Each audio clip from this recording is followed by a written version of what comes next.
Hi, this is Multi-Topic Talk. Welcome to this new podcast. This week it's RedBlue Podcast number 3, and we got a recurring guest that was there last week. You can now present yourself.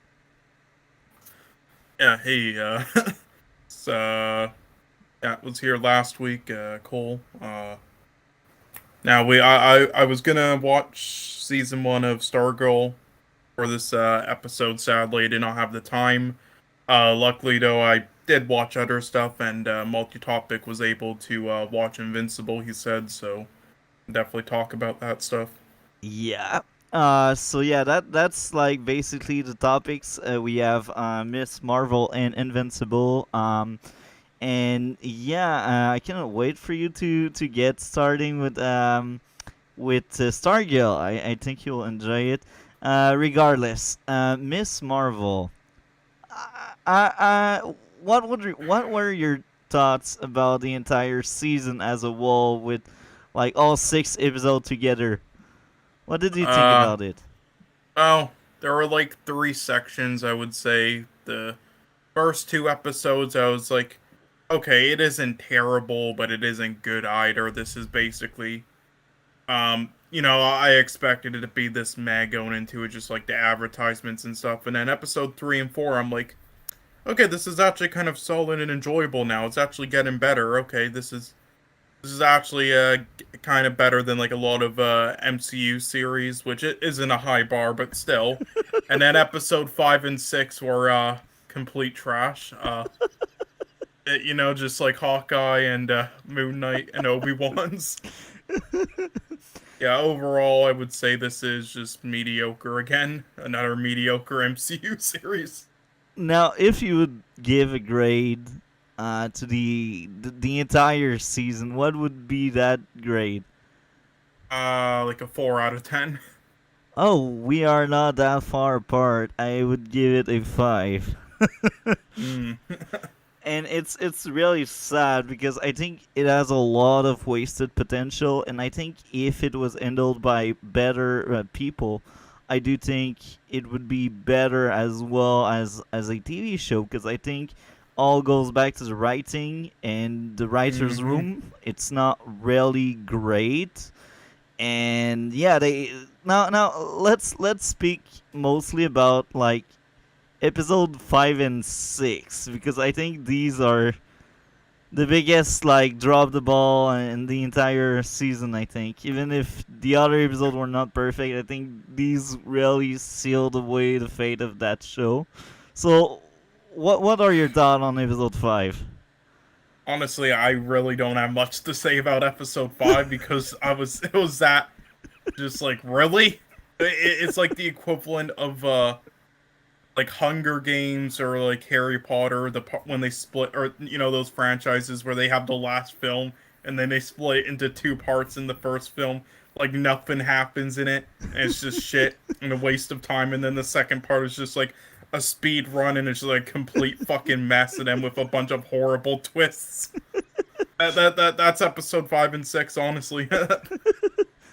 So I fully agree with you. Now I think my biggest issue is not only that the ending was disappointing.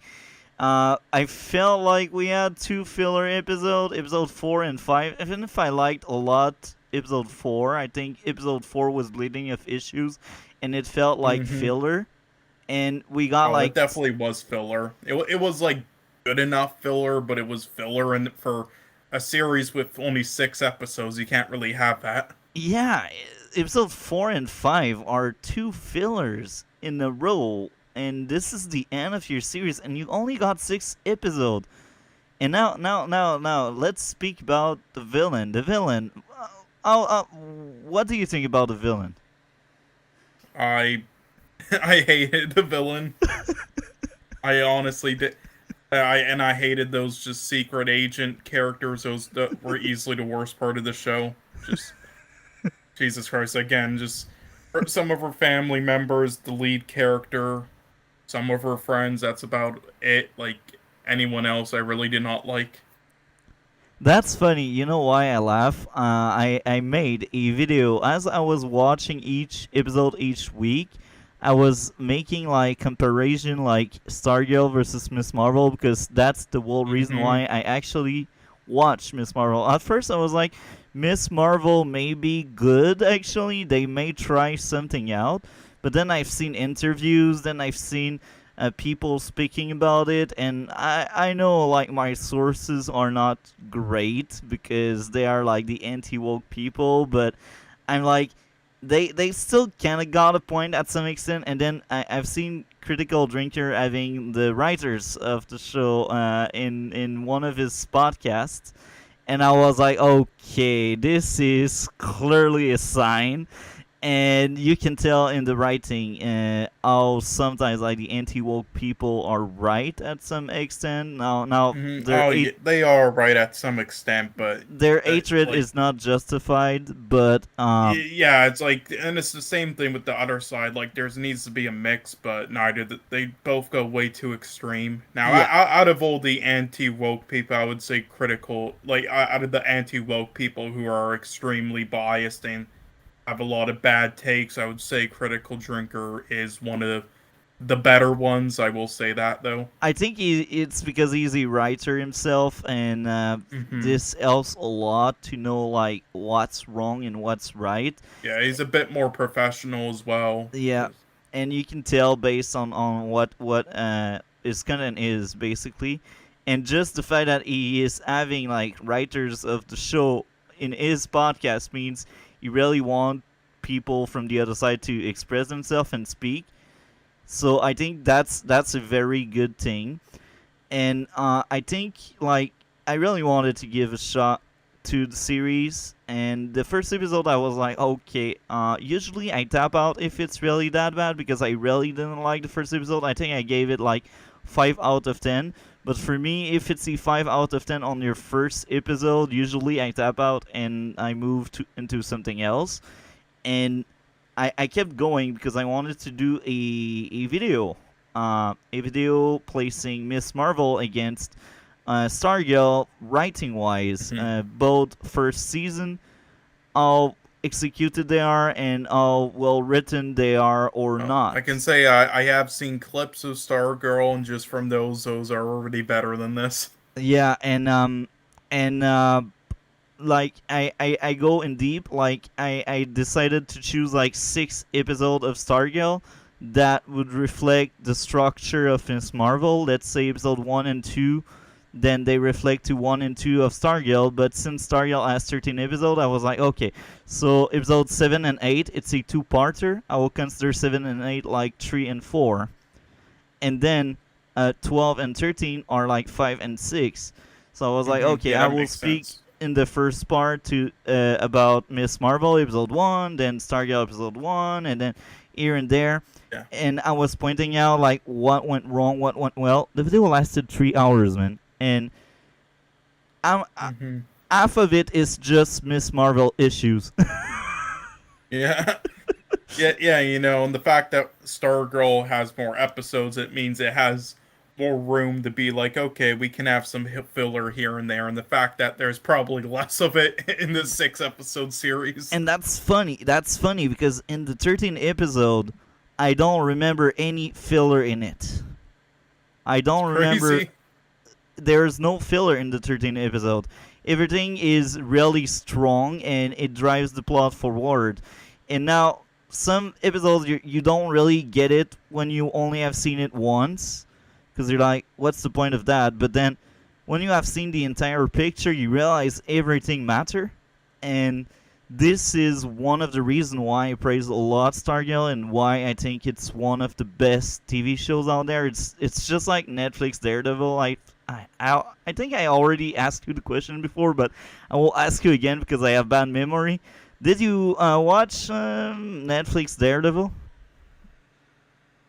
Netflix's Daredevil, not yet, sadly, but not the whole show at least. I have seen a few episodes, like here and there, It's before because a lot of people were hyping it up and like with the some of the violence, so I did see it. And before I saw No Way Home, since I knew that Charlie Cox appearance would be in it, but yeah, and I like it so far. Netflix Daredevil is it's more than just the violence and the gritty and the Hmm. dark.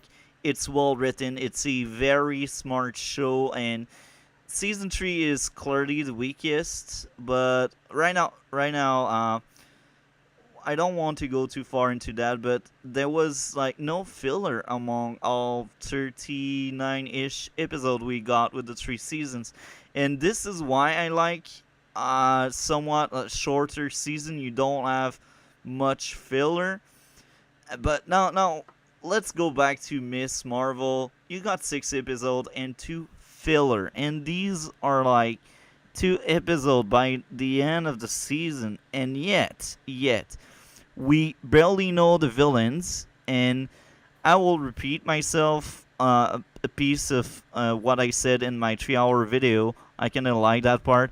Uh, you're meant to aid the villains, like the damage control people, because they are racist, and that's why you're meant to aid them, because they are racist, they're racist, and they are not well written. They're just like cartoonish, and they like the writer tells you must don't like them because racist. You know what I mean? Mm-hmm. Yeah, We I know what you're saying. we barely know these guys. We barely know even the clandestine, the Jin. We barely know them. We had 2 filler episodes instead of like having these 2 filler episodes. What if they decided to spend time to work 1 episode for the clandestine and 1 episode for the damage control, or you could smash both of them in 1 episode. It's Yeah, just that would have been better, but I mean, this is the MCU we're talking about. This is Kevin Feige. yeah. I mean, Yeah. at first I thought that's what they were honestly doing with like Hawkeye when I saw like the intros of certain episodes like in the middle of the show, but then they didn't. But yeah, that's about as close as came with actually like doing something smart like that.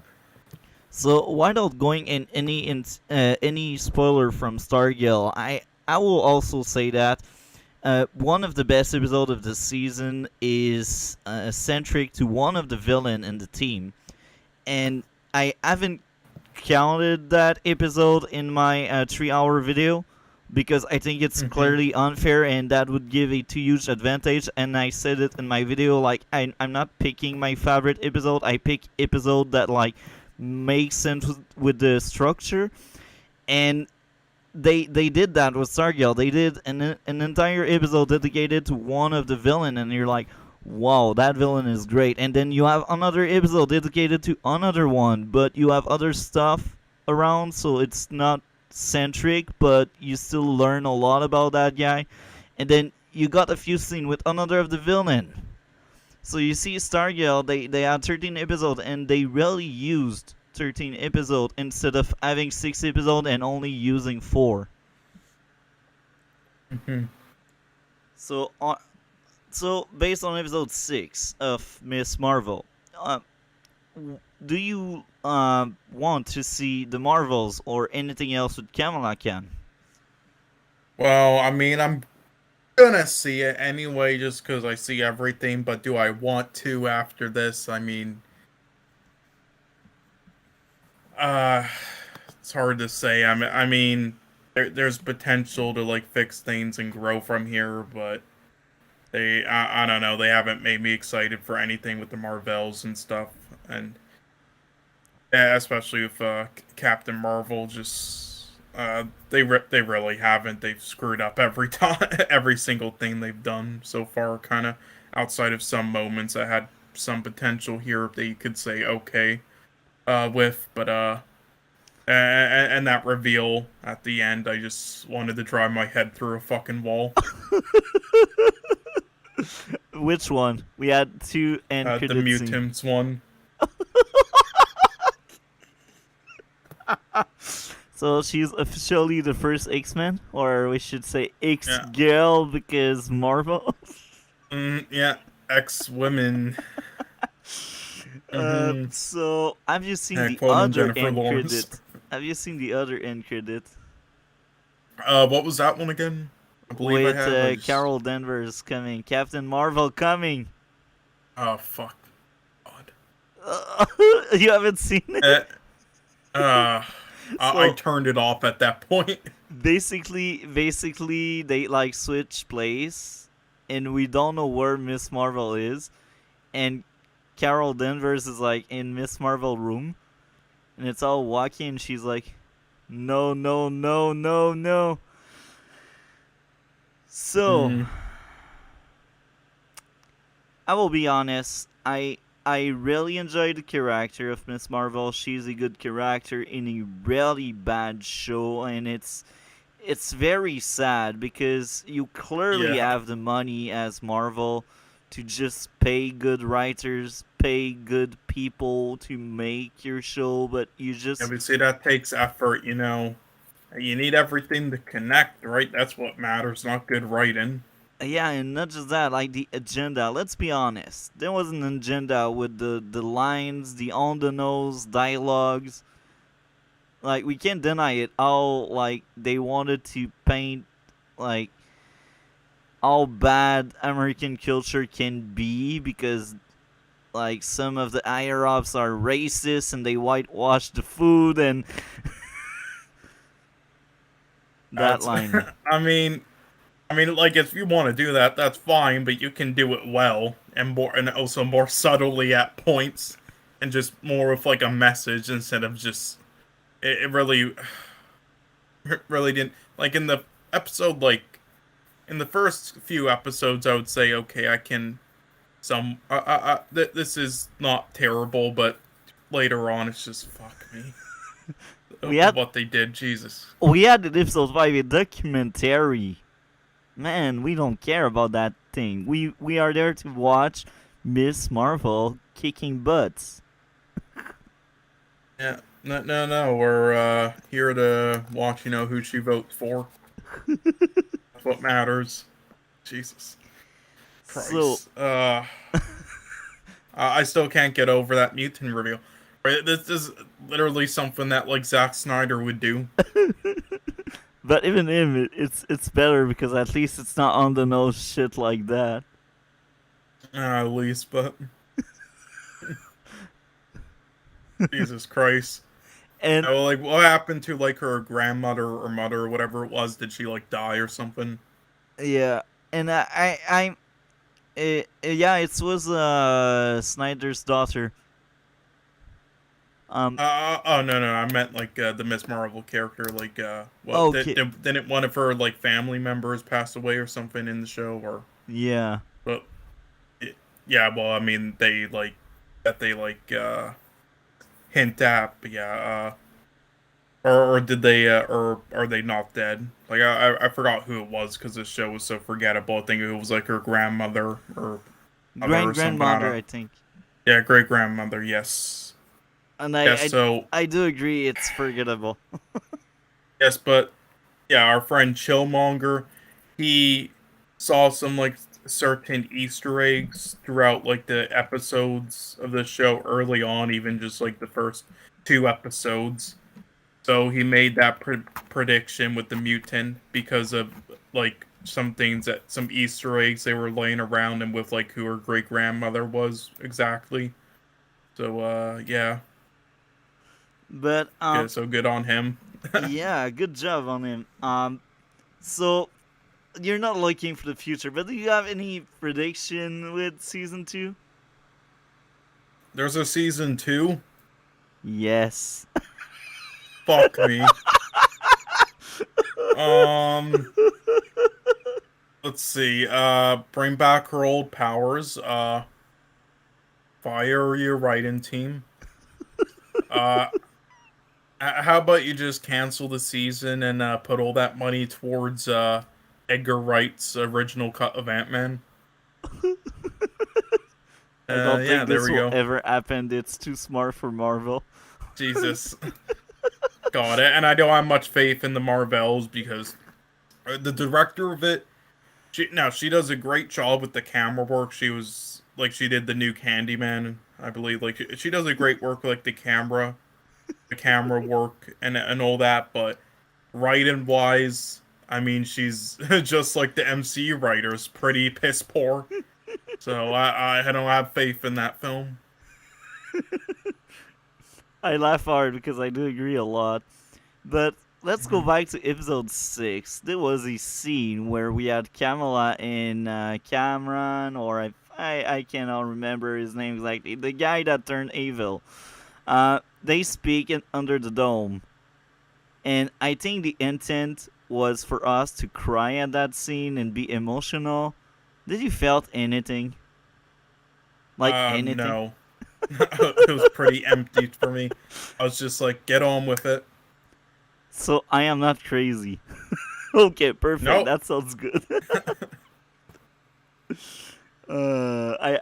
It's funny because I was like, am I just not sensitive enough, or it's just like bad writing? Because Yeah, usually, yeah, no. It's that you're not gullible enough to fall for the shitty MCU, tropes and cliches with their manipulative writing. because usually I can get emotional sometimes when I watch good stuff, good writing, good Yeah, scene with good stuff, good yes, and good music. non-manipulative stuff, yeah. But here, not really. But the rooftop scene with the father, actually, I like that scene a lot. Yeah, I did like that. You know, I like the father character as Yeah, well. the So father is kind of cool.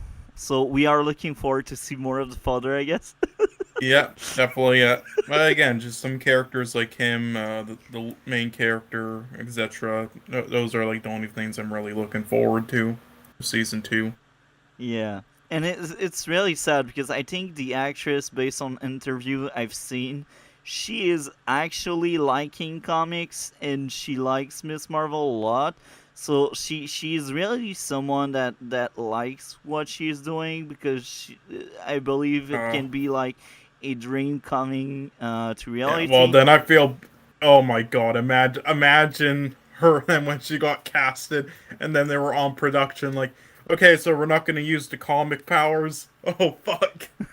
Imagine she says she loves the character. Fuck.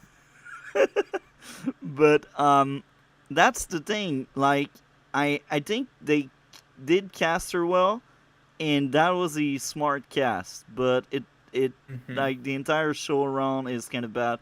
And this is funny because we have other cases where we got Brie Larson as Captain Marvel. It's clearly someone there not for fun. Like she's there for the paycheck. She doesn't like it, and she's just here to stamp her name on the franchise. And her movie also sucked, and that's why she's poorly received. And her sequel need like other character more love than her to like sell the movie. So I still don't understand why they graft so much. Like, why don't you just pay more money so you can break the contract? I don't know. Like, get rid of Brie Larson. What's your thought about that? Uh, well, they've already kind of went like all in with her, so yeah, there's no point of like backing out now. But this is a terrible decision in the first place. Like on paper, it didn't seem like one because she just came off of winning that Oscar for Room lead actress Oscar, and she kind of looked the part, but basically, but I mean, I've always hated the decision before the film even came out. Like I thought she was a grossly overrated actress. Her performance that she won the Oscar for really wasn't anything special. It was just competent in my opinion. It's just pure Oscar bait. Anyone could have done that. There's like no performances from throughout her career that I actually consider great. Besides one, which was for that short-term 12 film, which was by the director who did Shang-Chi, I believe. But that's about it, and just a bunch of average to bad performances and short cameos outside of that. So I definitely wasn't a fan of the casting, and she definitely just it does not fit the role or the character at all. Does not have the charisma for it or the chemistry with other actors. Like she literally directed She, sh what sh one of her own films with like Samuel Jackson, I believe, before Miss Marvel came out, and the chemistry was piss poor in that, and they thought, oh, that's a great idea. and No. and that's funny because she is really bad at interviews. She turned off so many people with her That interviews. too. Yeah. That's like one thing that is essential. PR. Like if you have bad PR, like people will trash the crap out of you. And I'm pretty sure a lot of Mm-hmm. people didn't go see Captain Marvel just because of that interview. And I can Probably. But I I mean, it was guaranteed to make a billion anyway, just because it was sandwiched in between Infinity War and Endgame. yeah, and I will be honest, I didn't go in theater to see it because of that interview because I was like, Well, I what didn't the. go in theater to see it because it just seemed bad, and it was. But I still seen the movie after that, like on streaming platforms. And I was like, oh, I'm happy I didn't spend Mhm. that much money only for that movie. Yeah. You know. That was me with Thor: Love and Thunder as well. Did you see Thor: Love and Thunder? Yes, not in theater, so luckily, because I knew it would be bad. But And you were right, right? yes, Jesus Christ, I can't Pretty believe that much people actually defend that film. all But feedback I got are really, really harsh on the movie, and that makes me laugh. I'm like, oh, so you hire Taitiki, or I don't know his name, Watiti, or I don't care, Taika or yes, something. it's like Ragnarok, despite all the bullshit that was in it, it was still an alright film, and it had a good change of like a tone after the last two films, with how kind of soulless they were, in my opinion. And they did do things right and did some characters right, but that shouldn't have been a long term plan. You definitely should have like went a more serious tone for the film after, and also a different story instead of him just finding himself again for the fucking 50th time. But, they didn't. They just cranked it up to like 10, made it even more comedic. And I also just think Taika's not that good of a director. And yeah, he just copies Wes Anderson a lot. But yeah, so I knew that would be bad, probably also because I'm just not a fan of Natalie Portman as an actress, really. Like, the best characters or best actors in it would probably have been, Tessa Thompson was alright, and then, despite Thor, the character, what they did with him being fucking terrible, Christian Bale's performance as Gore was solid, even though the character sucked ass. I laugh because one of my favorite podcasts I'm watching, like most likely in playback because I'm always like busy, occupied, Hmm. do something else. So I always watch the playback. It's basically EFAP, so it's every frame a pause, and it's basically a podcast that cover movies and TV Hmm. shows, and they even cover sometimes video games depending on what. And they spent like 5-ish hours on Love and Thunder with guests, and they were not done saying how bad the movie was. Like they like covered half of the movie, and I was laughing my butt watching that. I was like, really, really. So the tone clashes. Like they use like cancer, that very dark and deep subject, but there's so much Hmm. comedy that clashes. So Oh, yes, yes. So I mean, do you care about spoilers? I mean, did you I like don't care. I list? already got spoiled like most of the movie. I know Jane Okay, and then so Jane basically, dies yeah, at the end. yeah, so when she first said I have cancer, everybody said that, everyone in their theaters laughed thinking it was a joke. And then she died. Yes, and then 5 seconds later, like, oh wait, she's serious. Oh shit, this is a serious. I thought it was a joke. Everybody was laughing when she first said, "I have cancer."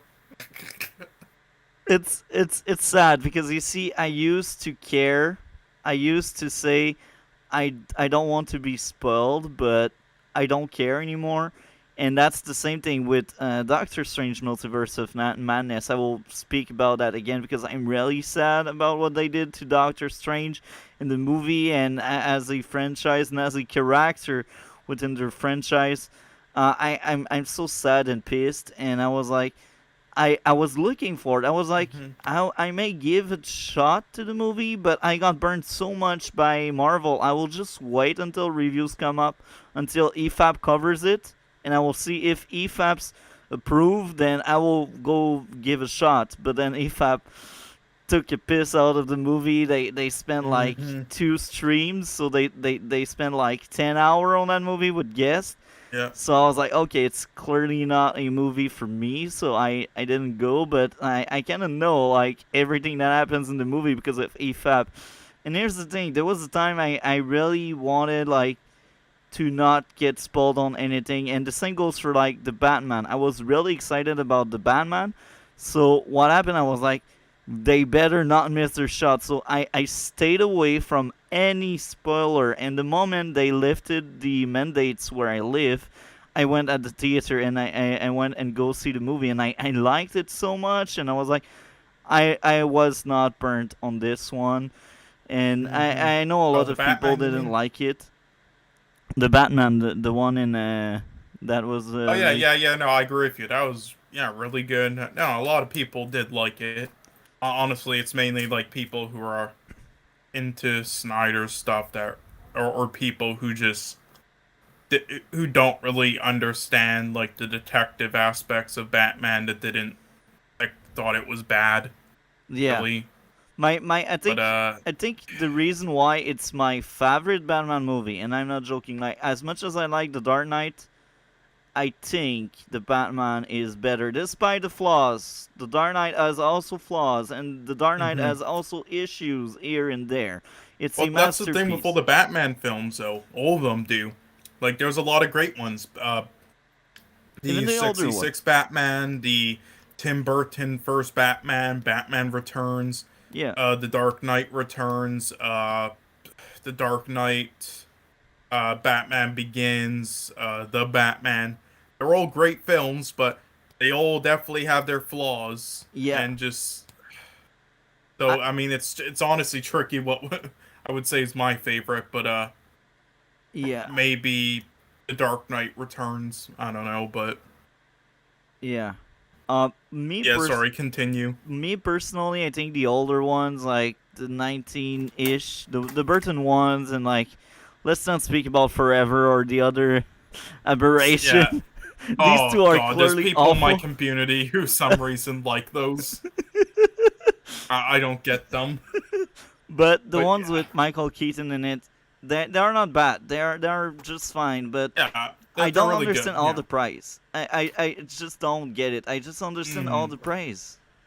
Well, with Batman Returns, I would say it does like separate itself from like the comics, especially how it handled like the characters like Penguin a lot, but its world building and just execution, the performances, all that, even though it did its like own thing kind of away from Batman in the comics, was really good and there's so much charm in it.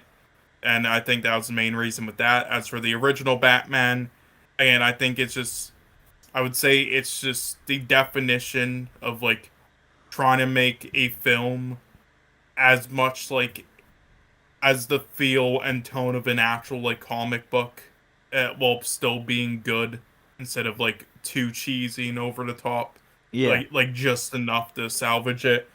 Because all the other adaptations these days, like the Batman, the Dark Knight, is just like I'll just put him in a city, just it's just real life. But yeah, the Tim Burton ones, just all that production design and everything and just the charm of it, and they're like really pushing that comic book esque feel to it.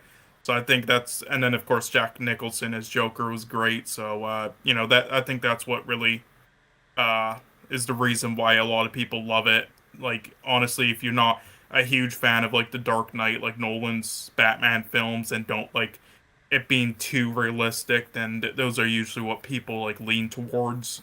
Yeah. I think I really like the approach of realistic Batman. It's Batman. Now I know the comics are comics, and of course sometimes some issues are grounded, but others are fantastic, fantasy, sci-fi stuff like that. It's Hmm. normal, and I think having both sides of that coin is kind of cool. So I do respect a lot Keaton era, but I'm not a fan of it. But I do um I Yeah. do like the fact that they exist. I just don't see the praises, but that's just me. I Mm. did like the Nolan trilogy a lot. Well, Bef- you see, for me, it's the other way around, honestly. Not that I didn't like The Dark Knight and Batman Begins, although The Dark Knight Rises, yeah, if it had Zack Snyder's name on it, people would be shitting on that film way more. that But yeah, besides that one though, I did like them. But yeah, that's funny because mine would Dark be. Knight Rises is underappreciated by everyone, and I understand. I cannot blame Really, you anybody. think that? You think that? Wow. I can't blame anybody. I understand. I'm not like I think it's the weakest of the three, Hmm. but I still think it's better than the Keaton era. But that's just me. Like, What the thing is for me with it, again, there are aspects of it that I really wanted to love. It's just like half of the film is just kind of what is too grounded and just and it focuses like on the action scenes for a lot of it yeah, and instead of like other parts like the Dark Knight did, and the action scenes in the Dark Knight Rises I thought kind of sucked, like with Catwoman and most of them with Bane and stuff, and then the second half, when Bane dies and just like there was just so much bullshit in it. yeah, Kind of like in BVS, just things that made no sense at all, and just like some of the things they did, like how his back was fixed, and then like fucking how Robin got his name, just being like, oh, what about like that is the exact shit people meme to hell on Zack Snyder for doing in his films. But because it has Christopher Nolan's name on it, and because it's a sequel to The Dark Knight, they give it a free pass. the movie clearly has issues. I am like it's the weakest out of the three. We all agree on that. I will say the positives do slightly outweigh the negatives for me though overall. Yeah, and I think like a lot of the appeal I had with the Batman is the fact that this time around he is Batman all the time, and this is what I like the most. And the detective aspect is great, but the fact that he is all time Batman, it gives us something new, and I always like to see something new because I feel like um, the appeal that Nolan had over, let's say, Keaton is the realistic stuff. But then after that, where can you move on? You already did the comic book one with Keaton. You already did the realistic one with Nolan. What can you do more? What can you add more? We already had a broken Batman with Affleck. So I'm like, okay, the Batman, what can they offer us? And I think they delivered us a Batman all time, like a Batman centric story all about Batman. And this is why I liked it so much because it's different. And I always enjoy new iteration of different stuff. I will go back like to Arrow again, even if I Hmm. won't go too deep. Uh, they try new stuff with Arrow. We already had Green Arrow in Smallville. Have you seen Smallville? Um, I've seen like half of it. Oh, okay. So in later season, we had basically Green Arrow in Smallville, and Hmm. he became a regular in the last three seasons. My favorite season of that show. And then we had Amel taking over the role for Arrow, for Oliver Queen in the Arrow TV show. So we had very different. Well, they're similar if you really educate yourself on both shows. Both characters are similar, but they are in different time in their life. A bit like, let's say, the Batman and the Batman, and let's say the Dark Knight, or the Batman in Begins. Like, it's hard to say. Like, basically, um, in Smallville, we had Oliver being that playboy and that vigilante, having both sides of the coin. And in Arrow, it took an entire season for Oliver to have both sides of the coin. So they are like at different stage, and even when we pick up at the start of Arrow, let's say Arrow, he is no more really like that guy that sleeps around with everyone because he's kind of broken, and that's like the theme of Arrow, like broken people all they live in the world. And Oliver has Mm-hmm. been broke. He is in pieces in the first season and the second as well, and it takes a while for him to heal. And even by the end of the series, he's not fully healed, but he is much better at the end of the series. But regardless, in Smallville, the guy is sleeping around. At some point, he get broken. So in Smallville, we do get the broken Oliver, but not as much as Arrow. Do you know what I mean? Yeah, I know what you mean. Yeah. So these two iteration, they basically say similar stories, but they are different because one is like most of the time broken, and the other one get broken at some point. So that's why I like so much that Batman is in the different stages in his life than any other iteration, because he already has his year one done. So right now, what he has is basically uh, his investigation to catch the Riddler, and he has no like double identity.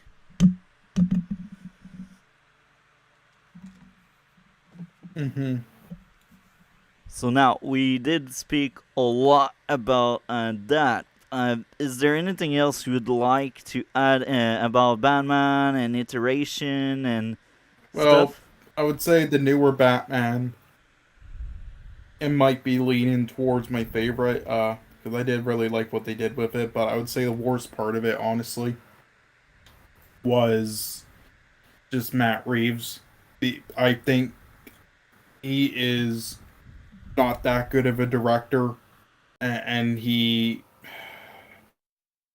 I get what he was going for a lot of the film, and it did work, his style choices. But then there were also other moments, like during like the chase scene and stuff, where it just didn't work, and there was just, I don't think he's talented enough to like put everything together in the Batman as he attempted to and make it like work as well. I think there were a lot of issues there, and with the camera work especially. I just think, and some technical creative choices, I just think, uh yeah, I think he honestly dragged down the film a bit from reaching its full potential.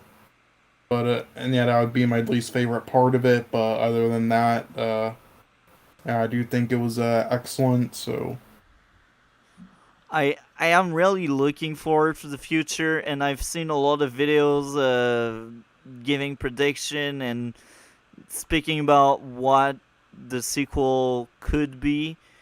And I think it will be great if it's done properly, and I'm looking forward to see it. Are you looking forward to see it? oh, the sequel, yeah, yeah, definitely. So we Yeah, agree on that, which is great. yeah, just keep making great DC films like that. I mean, it doesn't matter if it all connects or not. Just make great films. This universe shit I could care less about. As long as the films are good, that's all I care. And you can connect at a later date anyway with some, in some way. It doesn't matter. Like the MCU breaks their rules all the time. All right, like I'm sure you can just find, like even if you have to change up like the designs of like Batman, where it would work more in like a higher tech world and stuff, like it like fighting with like the Justice League, like this version of Batman, just whatever. To And be honest, I don't want this version of the Batman to connect with like the Justice League. I think it's better for this version to stay street, and like expand on street villains. Don't go like cosmic, because otherwise you will just turn DC Mhm. into Marvel, but with DC heroes, and I don't really want that. I feel like Miss Marvel could have been much better if it was street instead of like clandestine training to destroy the world or damage control trying to save the world. I'm like, Yes. we don't need that. We don't need that stakes all the time. And Mm-hmm. this all goes back to another. Are you into like anime or not really? Oh, I'm into anime. It's just mainly like with the shows. Yeah, Not as much with like every show. yeah. Mainly just like the odd one that I'm really into, like Attack on Titan and mini series and stuff. Like not as much with stuff like Naruto, just because I'm not a fan of like the repeating storylines and tropes in anime, and a Naruto lot is of shows actually a have. masterpiece, but Boruto is actually a big issue. Because I here's the mean, I thing, tried to get into it, I couldn't. Boruto. Naruto, Oh, but okay. I'll give it maybe like another chance because I was like 9 when I saw it. So yeah, give another chance to Naruto. Now, Hmm. you need to find a list of filler and skip the crappy filler because it's bleeding a Hmm. filler. And I think Well, if that's why I don't watch a lot of them because the filler, repeating storylines and tropes. That's why, yeah, if like if with.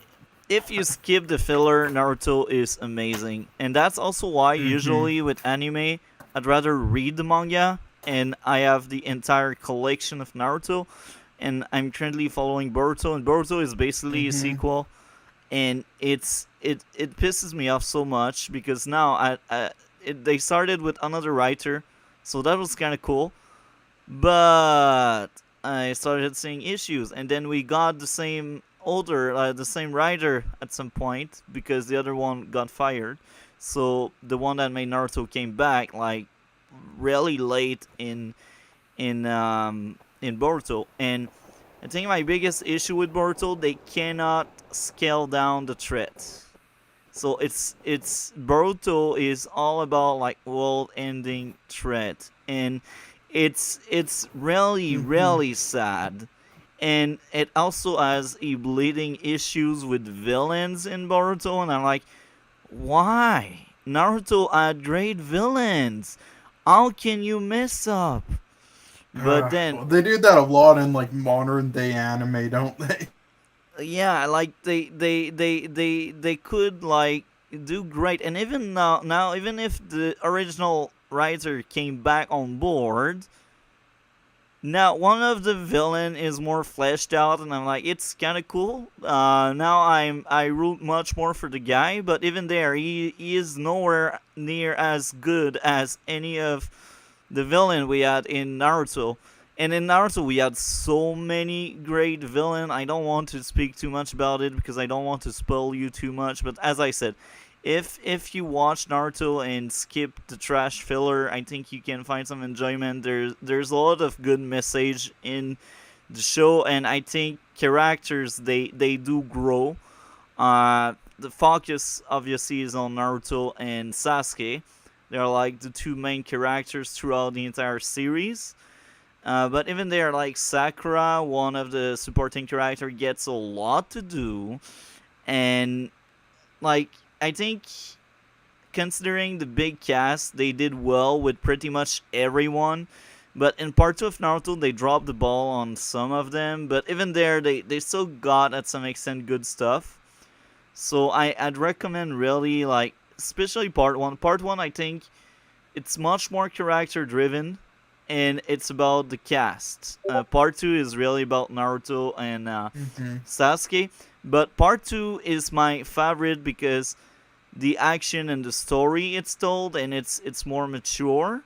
But part one Hmm. is much more character driven. Regardless, it's something you should really give a shot. I've read all the books many times. I also read like novels that happen in between Boruto and Naruto. And these novels are like really good, and you learn more about the side character that was kind of let down at some extent in part two. Uh, Regardless, what I like the most about Naruto, they used to have different thread that had different objective. They didn't all wanted to destroy the world. Like some wanted by the end, but for different reason, and not just that, like some of them wanted to destroy the world without realizing it, and a lot of them wanted some revolution. Do you know what I mean?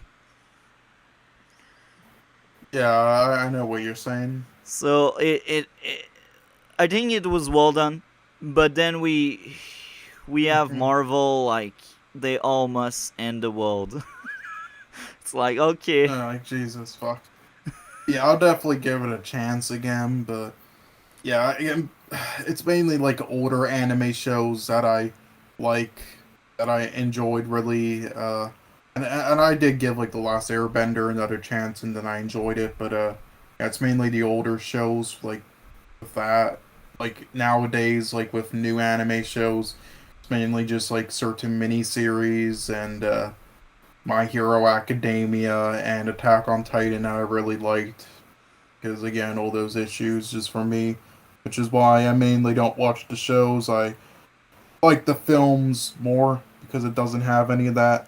And yeah, there's a lot of amazing ones like Studio Ghibli, Akira, Yeah. definitely one of my favorites. So Do you know Bleach? Bleach, I liked Bleach at first, but it got a little for me.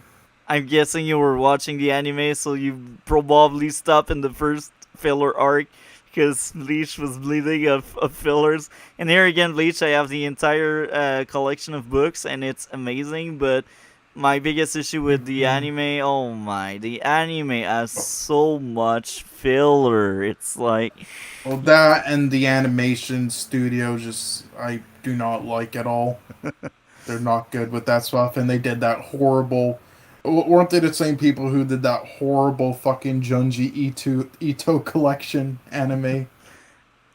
and I like you should if you ever give it a second chance, find a list of filler and skip the filler because the beat of For Bleach Bleach, or Naruto. both Bleach and Naruto. Well, no, I did finish Bleach, yeah, but Naruto, Oh, Bleach, you finished it.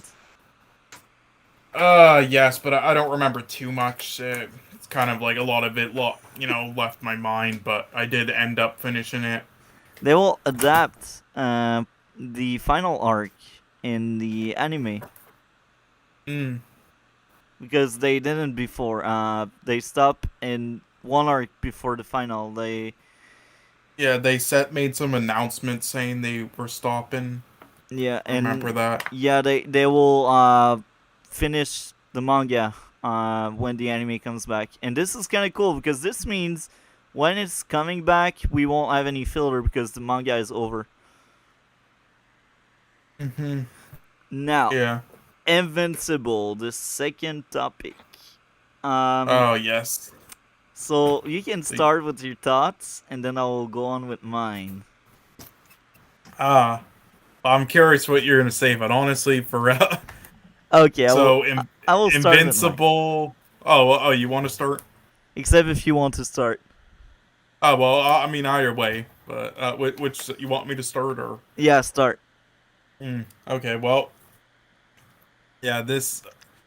So after all the bullshit comic books and superhero like shows and like the flaws with them and doing like those what do you call it, like again, I'm fine with like having like certain themes in it, but in like in certain comic book films, but Hollywood writers are usually hacks with that stuff. Just all that stuff though. Invincible did the opposite. I think this was a fantastic show, a masterpiece. Yeah, excited for season 2. Hopefully, it lives up to the same expectations. Yeah, that's my opinion and on it. Honestly, there isn't like a single episode I didn't enjoy. There wasn't like a single character I didn't like. That's kind of cool. Now, usually when I plan on doing videos and reviewing stuff, I always take notes and I always like have some kind of rule to grade and score because I I want to be consistent, and when it's good, like I want this to reflect in the score. Do you know what I mean? Yeah, I know what you mean. With Invincible, I came with another state of mind because I knew I would not do individual video and I would only cover it on our podcast here. So I was like less strict than usual, and maybe it's good or bad. I really don't know. And then uh, it's also different because it's animation, and it's different than anime in my own opinion because Hmm. it doesn't feel like anime, but it doesn't feel like TV shows. You know what I mean? It's something Yeah, else. it has like this. It has this animation style of like old cartoon shows, like in from the '80s. That's the best way to describe it. And I think it was honestly at first, like when I was watching like halfway through the first episode, I was kind of questioning the choice, but by the end of it, I honestly loved of the first episode. I started loving the choice they made there, and because I think it gives you like a false sense of security, Yeah, since it has that 80s like cartoon PG style of animation, yeah. which is great. I don't know if you have seen Arcane. I'm speaking about Arcane here because I think it's similar at some extent. Hmm. It's different in terms of genre, but writing and format and like story wise, it's kind of similar. Well, I say it's similar, but it's clearly different. One is a superhero stuff. The other one is clearly sci-fi. But have you seen Arcane? Arcane, the League of Legends one. Yeah, Arcane. Yes, Yeah. I also love that one. So And yeah, it's kind of a similar style. I agree. Yeah. so here's how I approach Invincible because a few weeks ago, one of my friend was like, "I will give a shot to Arrow if you give a shot to Arcane," and I was like, "Okay, because you're my friend, because I trust you, I will do it. I will give a shot to Arcane." And he gave a shot to Arrow, and result he ended first season, and he's like, before the last episode I was giving 6 or 7, but with the last episode I give 8.5. I'm like, oh, that's kind of cool. So we have like similar feeling because Arcane, I gave it a 8.5, and here again, Arcane, it was an 8.5 out of 10, and uh, I wasn't that strict. I haven't took any notes. It was basically um, like my feeling toward the series and how well I felt like it was written, and some episodes were really amazing. Now, I think uh, I will speak a lot about what I feel toward Arcane to reflect back to Invincible because I think Hmm. they are similar, as I said. I think the writing and the story is much better with Arcane. However, Invincible is much more entertaining. So what I Yeah. mean by What was there, it that you loved about the Arcane story more? What elements would you say? episode 3. Do you remember well the series? Yeah. Yes. Like, I mean, yes, I remember the whole series, but Okay, I'm bad with like so I sometimes will. explaining. But The biggest thing was episode 3. That episode sold me the series because episode 1 and 2 I was like, well, I really watched the entire thing. But then because I felt like it wasn't bad per se, episode 1 and 2. It was just Mhm. wasn't for me. But then episode 3 came in. The Jinx, well, Powder or whatever his name, Mhm. uh, she succeed on creating a bomb, and her bomb kills her family. So I was kind of shocked. I Yeah. was like, "That's freaking Same. great! That's genius!"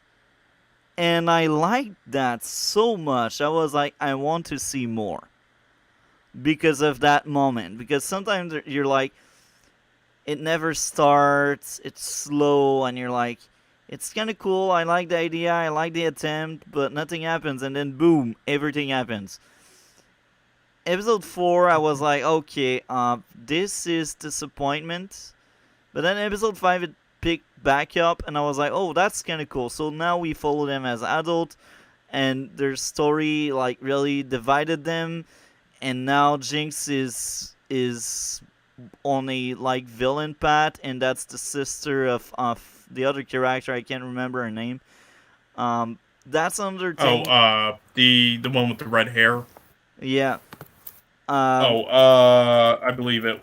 Yeah, I know who you're talking about. It was, I believe v, v or was it V? I think so. yeah. Probably. I can't remember their name. I have really hard time with names, and I need to really latch on the character to remember the name. Like, I will give a good example. Miss Marvel, I only know Camilla and Bruno. I don't know anybody else. Same, honestly. But And here's yeah, the I thing definitely with need to do a better Arcane. job with that as well. Um, I think the story of the sister wanting to reaching out and bring back to the light the other sister is kind of cool, and the other story with like the rich like against the poor is it's kind of interesting as well, and I think the world building in Arcane is kind of cool, and I think the writing is cool as well because at the end of season one, basically, uh, the last episode also gave that 8.5 because I think take out like the last episode and episode number 3, I think it drops for me. It drops a lot. I think It does. episode 3 and the last episode are clearly the best, and they really elevate the show to another level, and this is what I like the most. And I think this is the right thing. Like, some tropes, some people, some writers are lazy, and when they tell the kind of story the last episode is trying to tell us, they solve the conflict there, and they basically place the both character that are not on the same page. They basically place them back at the same page, and then they live that happy life after. You know what I mean? Hmm. But Yeah, I know what you they mean. didn't do this with that episode, and I liked it a lot. It takes balls. It's risky, and the fact that Jinx is clearly a villain at that point because she wants to blow up the building.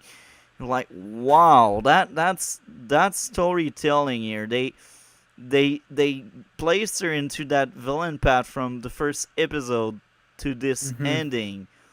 So that storyline, it's Yeah, well, I play a lot of League, so I knew where that was probably heading because yeah. villain character in the game. But yeah, I I I I don't play League.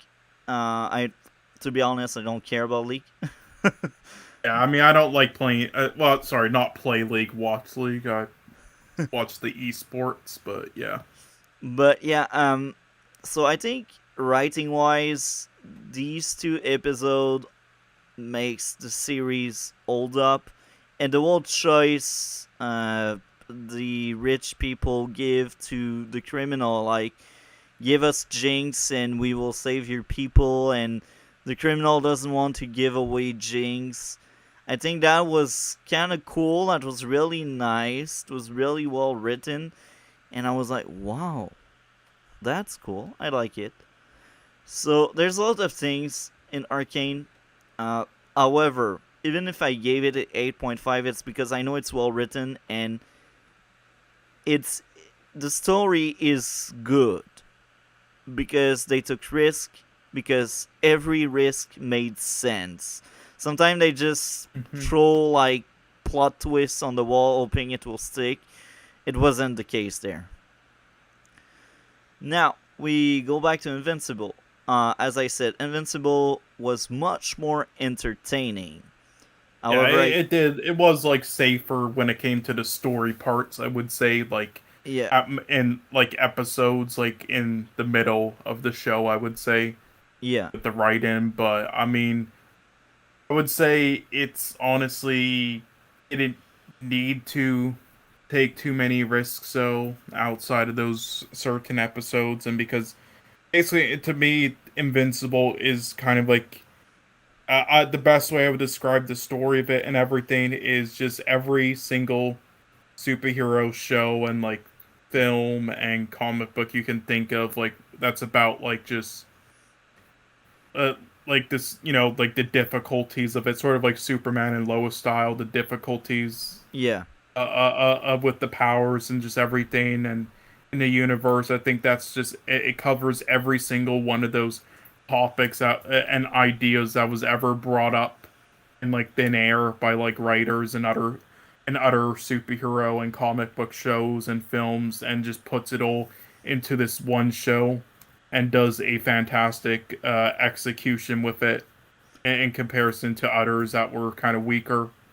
And that to me is basically a show in a nutshell. Yeah.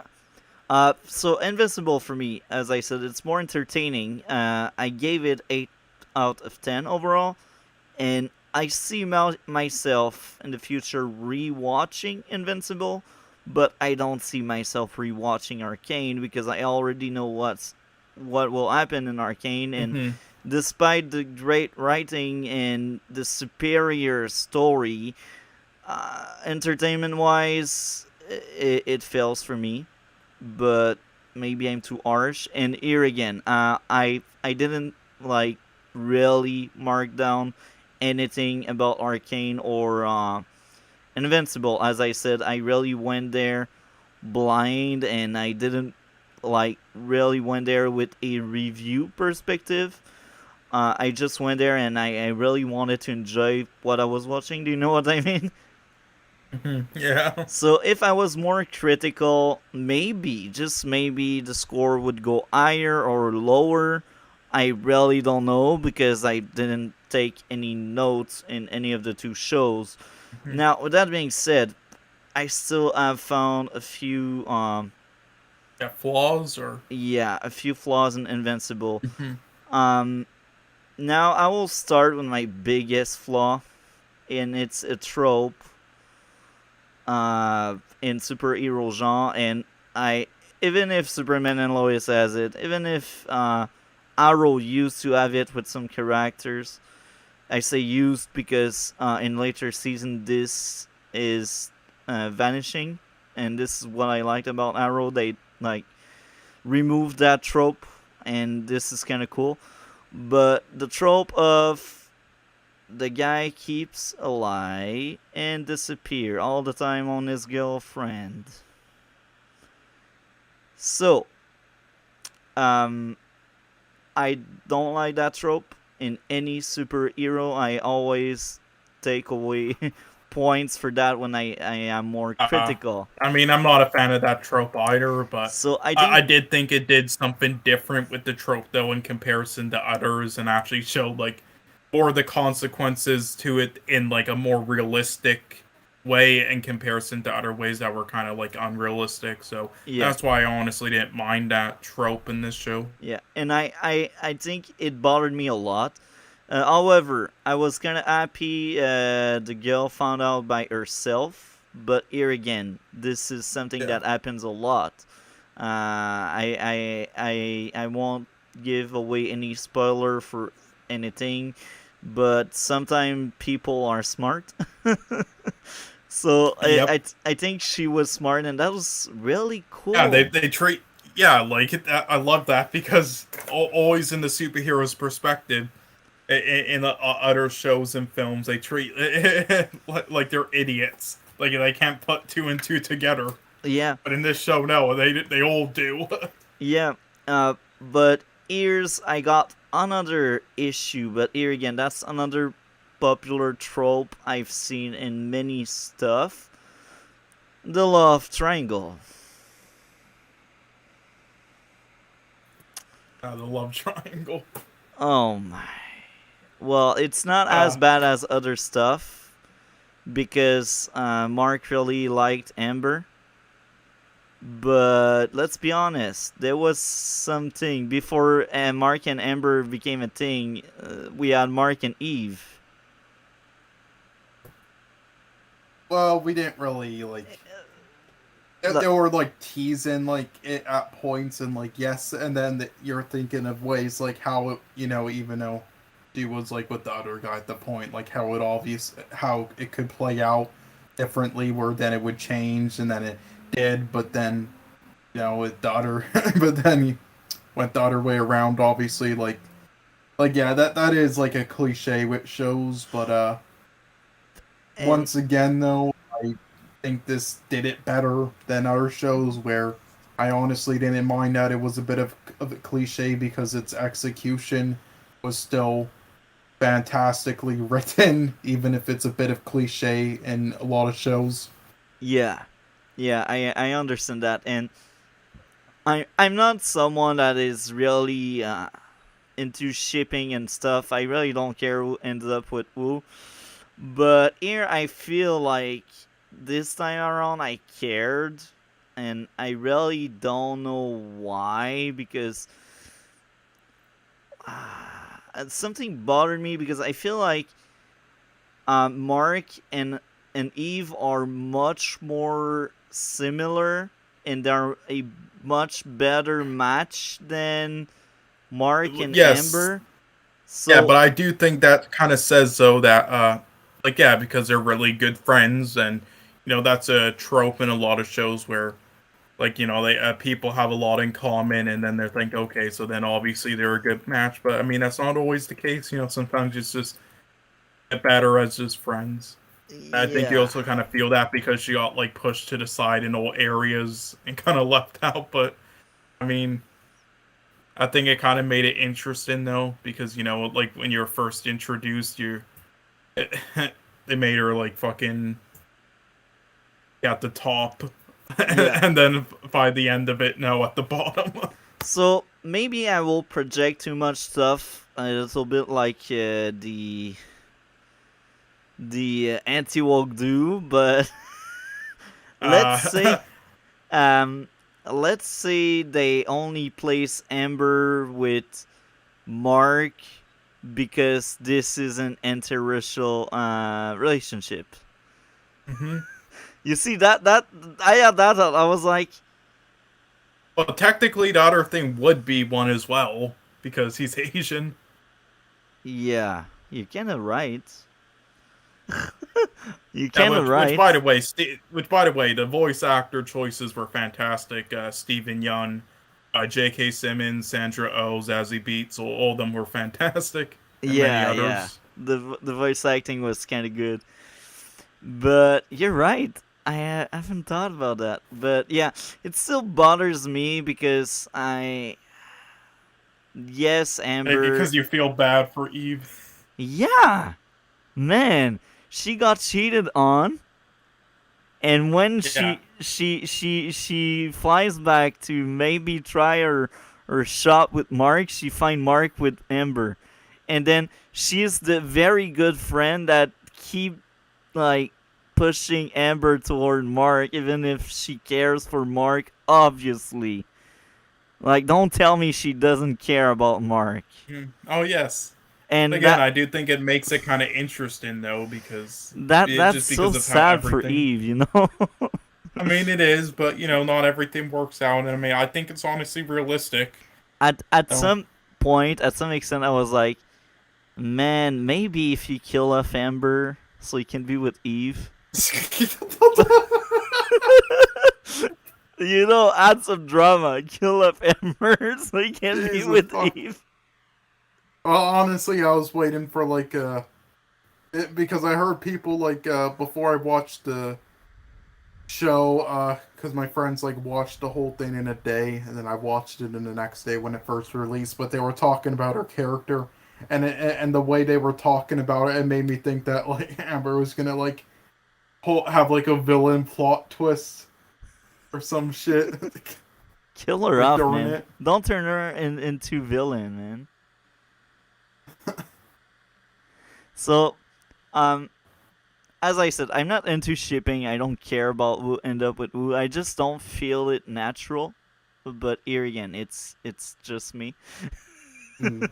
I mean, I think on paper, it might like I would just say just like how the world works. I mean, I I think it is just it is natural because I do think it's like realistic how it does it because that's honestly like how it kind of happens in real life. There's like one person that somebody idolizes that they think that that want to be with, but and then ends up being really good friends with. But I mean, as a love partner though, I mean Yeah. that's another story though. That's completely different. Usually not the case, honestly, with a lot of the time with those people. And then there's another one that you don't expect, but it ends up working out. Yeah. And despite the differences, uh, with like opinions on things and stuff, as they Yeah. showed.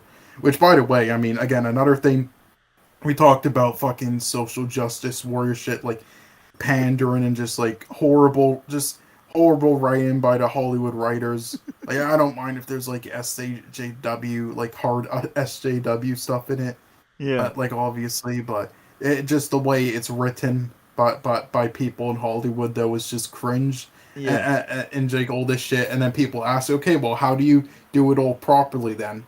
Yeah. This is how you do it properly. This was excellent Yeah, how they did it.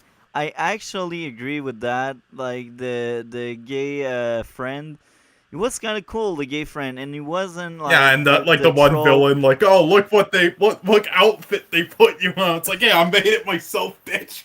He is not flamboyant. He's not insulting for the community, and I think he's a Hmm. good gay character. And we need more of these in media instead of just like tokenized character. I'm so fed up with Yeah. tokenized character.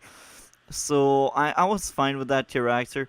Now another let's say smaller issue I got here. Um I like to start with my issues and then speak about what I like because it ends Hmm. something into like more positive Yeah. stuff. Oh And yeah, and definitely with season 2, they said they're gonna have like around like 25 plus episodes for season 2. yeah, But I mean, there's a lot they can cover, like, and there's a lot of like storylines they left off as they teased at the end as well. I bet people already forgot about like that alien that like caught on one of the astronauts at the I end of that didn't. one episode. Yeah, so that's probably going to be like a whole thing in season 2. So yeah, there's a lot they could do, but anyway, but continue. What was your other flaw? Yeah, I like to start with the flaws because we need to address them, but that's just me. Now, Invincible, uh, I know his name says he is invincible, but how many beatdown he gets? Now, I kinda like the fact that even if he should be invincible and like he is kind of good at taking a beating. I do find that cool because he's not always winning. However, I feel like he's just always losing. Even if he's all powerful, he's just always losing. And I think that's like one of my biggest issue is how much plot armor he needs to just survive that one season. And Oh, I mean, I wouldn't say like plot armor. Honestly, there was like a lot of there was like a lot of elements to it where it makes sense. And again, like with his father, like the powers that was passed down to him, it makes sense. And also, I bet you like the other characters that he was with the whole time, they have a lot more experience, so that's why they aren't. But he's just started out, so this is pretty natural, I would say. I And it's mainly only like two times that he really got beaten down. One when he at the end, obviously that fight, and the second one, trying to take over that one place, in like the ghetto-ish area, like the yeah, poverty area. yeah. That's about it, really. Other times are just like small bruises and cuts and stuff. So yeah, I mean, I wouldn't really. So personally, I was okay with it there, honestly. I think he's half human and half Vitrium, or I don't know, Vintria. I don't know. Yeah, Just but also the newer people as well, like the one guy that cheated on like Eve, like yeah, he got beat up a lot as well because he's more unexperienced, and same thing with like other people. So I mean, it's not like he was the only one. yeah, yeah. But I feel like him. It's like almost every single week he's taking a beating. It's like, yo, you have all these powers, and yet you almost die each time. It's like, yo, what the fuck? Oh yeah, yeah. Well, I mean, when you're not as experienced with Yeah. them, you kind of like just gotta take some punches until you learn more how to fight. But I mean, yeah, it's mainly just like some bruises and cuts, which then he heals easily. But that time he almost died by the guy with the armor. It's like Yeah. I really felt like they pushed their luck a lot with that one. I was like, if I was the writer, I would end the series there and it would have died. I know it's anticlimactic, but it makes much more sense than just Mhm. him like surviving, almost dying, Oh, but I would have surviving. had at least one person die, not him, but just like somebody. It's Yeah, it's kind of insane that all of them survived. I think definitely yeah, having one person die would have made sense. yeah. But I do fully agree with you. Someone should have died there. Yeah, But like even if you have to like make a whole new character to add to it and then kill off, like that's not in the show already. Like that would have been still better in the long run because yeah, definitely somebody should have died there. yeah, yeah, it's crystal clear, and I think in the final fight against his father, I think it makes sense. But even there, he takes so much. It's just crazy Oh, how I don't think he much was of like it. trying the whole Even time though. there, His even father if you're and not it. trying, at some extent, your body will just shut down. Even Uh, if you well, beat down not with the someone. powers he has, but I mean, but yeah, he was close to. Yeah, definitely. But I mean, It's his father yeah. definitely. I don't think he was trying the whole time. It was mainly near the end where he was, which he then survived. So I agree with you. more His sense. father didn't want to kill him, but even when you don't want to, you give so much it. You're so violent with something, you may kill it by accident. And this is another way I would have ended it. Like at that moment, his father killed him by accident, and then he leaves Earth. Well. I mean, I think it's because you know, again with how powerful his race are and stuff, everything that was revealed, and also just how long he's been fighting crime on Earth with how many people he captured and stuff and beaten up but didn't kill, even though he easily could have if he wanted to with like one punch. Yeah, Like all those regular villains, I think he trained himself and has the experience to like know exactly how much to hold back, like to a perfect amount. But like either just beating up a little bit or near death, but not death or death. Just think he knows exactly, with which I think makes sense with everything we know about his history. yeah. And I got another small issues. The prison breakout. I know it was help from outside, and this kind of makes sense. But man, it looks so easy despite the help. It looks so easy. You just go there like it it didn't feel like earned that prison breakout even if he had help. The alien, and you know what I'm talking about, right? The purple Yeah, people. honestly, I think that's kind of like a trope. Again, I think that's kind of like a trope, though, to like how every like comic book superhero universe, it's like the villains always easily break out of the prisons, Yeah, and then also just Earth was in so much chaos in this universe, like with like them focusing on other things and just like always messing up with that. Like even Omni Man always hints at it, like what how he always just he never tries to fix or give him tips, update the thing because it's like he doesn't care because yeah, it's just like a bunch of stupid animals to him, a waste of time. Just like why he told him not to help out the one guy, for his family in his the poverty area. I think that's mainly why, but I do kind of agree with that though. It was like it they played more for like comedic effect and yeah. like They it was the more comic stuff. they definitely could have done more. Like I'm cool with like how they did it overall, but I think yeah, just add just more scenes on top of it that are more in danger and just more like them taking more advantage of like their tech and knowledge to break out of certain things. I think would have been better. Yeah. This is right. And even if we point out like the issues here and there, it's normal. Everything has issues. That doesn't mean the thing is bad. It's just normal, I think. So, Yeah. now, another maybe issue, I think, but this one here again, it's pretty small. I feel like it's the story doesn't have like really deep theme into it outside of like being a hero or stuff. I think um I mean, I think it's it covers like all the stuff of just like I think it covers on a lot of like stuff that makes you think. Honestly, just like how near the end how he tells him like yeah, you're gonna like outlive everybody thousands of years. that All thing your I friends are liked. gonna be dead. That Yeah, was it's kind like of and cool. it makes you think like for fucking like months about it. Like, and I think there's many stuff like that throughout the whole show. That So, that thing was kind of cool. I agree with that. Um, hmm now, Omni Man. Um, as much as he was cool and had charisma, he he was conflicted, and that's kind of cool.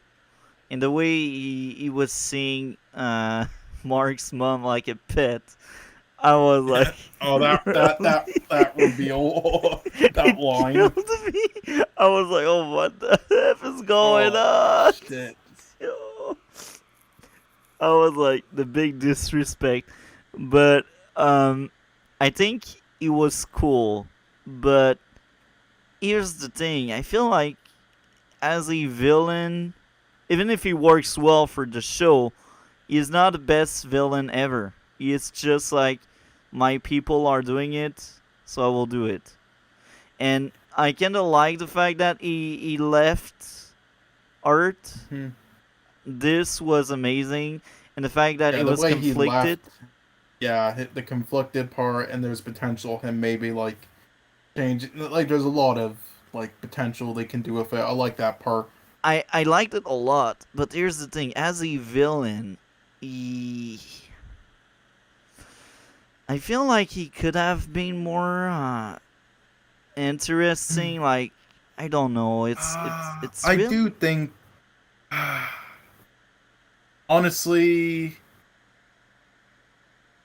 I mean, He's like, cool. what would you want out of that? Because It's honestly, like all the twists with his character, like the psychological elements, always with like, always making like characters, like it's not question him. Just like it's all brilliant there. But the one thing I will agree with you on there that is that just the origin story. It's a classic, thing. It was good. I liked it. Obviously, the whole reveal at the yeah end.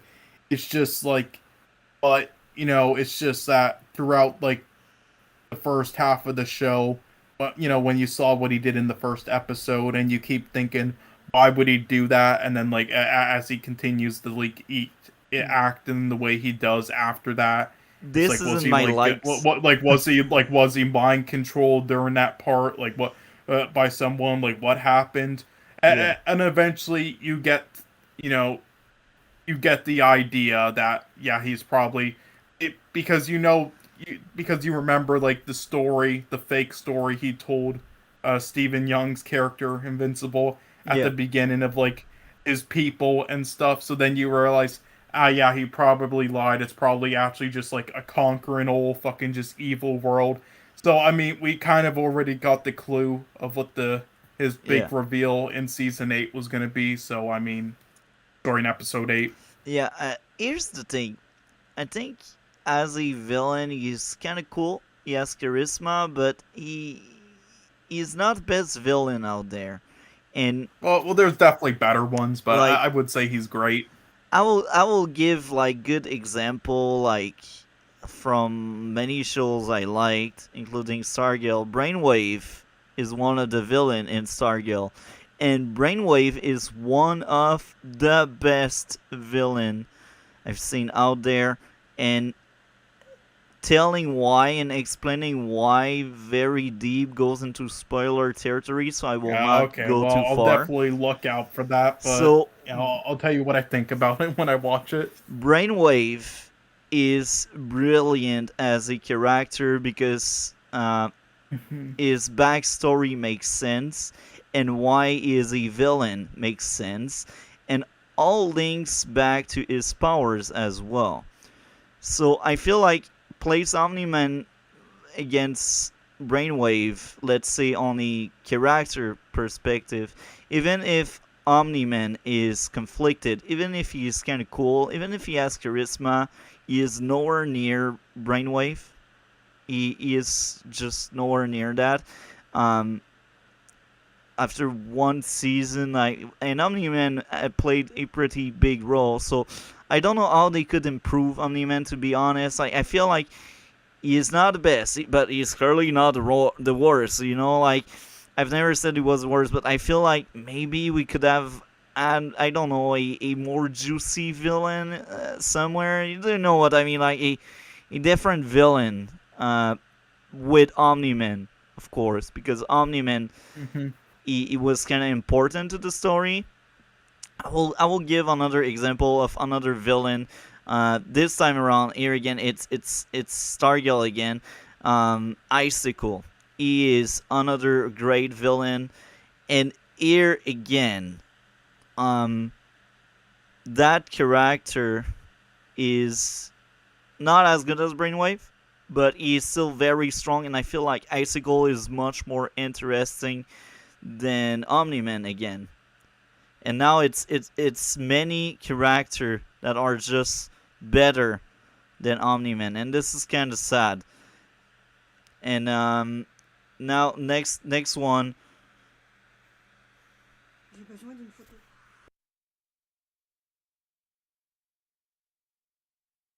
Uh, there still. Sorry about that. Someone came in here. Uh, that's fine. Take your time.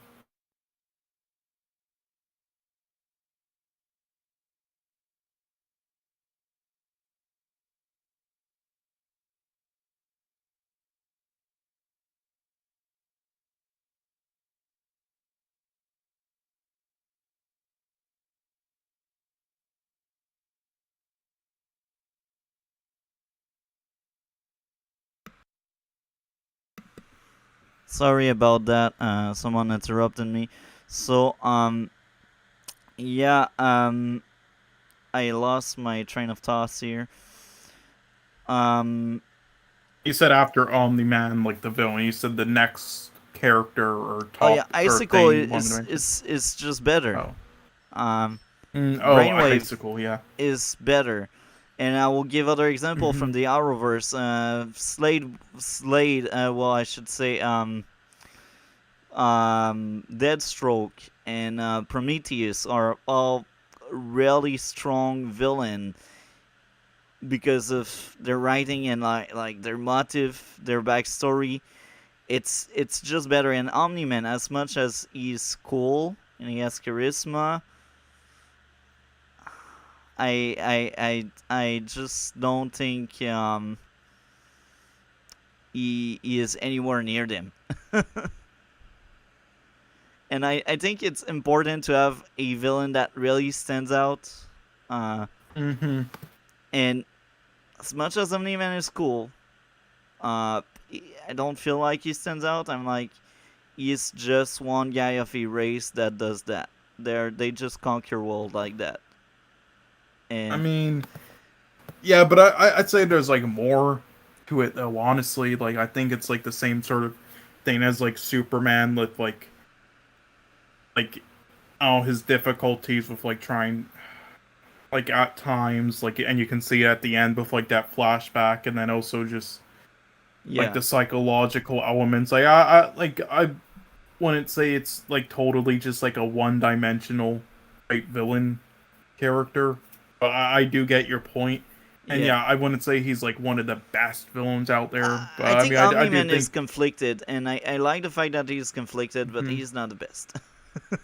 Yeah, I mean, there's definitely a lot of S tier villains out there. I wouldn't put him in S tier. I would put him in like A tier Yeah, personally. But yeah, I agree with that. I agree a lot. Now let's go over to what I liked. Um, it's a what if Superman was the villain. The entire story of that season is what if Superman was a villain, and this sort is of, yeah. kind of cool. I like it a lot. Like, he's dangerous, man. The army is throwing everything they can, and they just Oh yeah, cannot that stop him. we're the most powerful nuke, and he just is standing there, a nosebleed, after like fucking zillions of dollars. That was just hilarious. The first episode was it hooked me like really fast. I was like, wow, they had the balls to kill them off. Wow. Now I'm kind of sad because we barely knew that previous league, and that previous league was kind of cool, even if it felt like discount Justice League, because they're basically the same character as the Justice League. It felt like a parody, but it wasn't. But you know what I mean?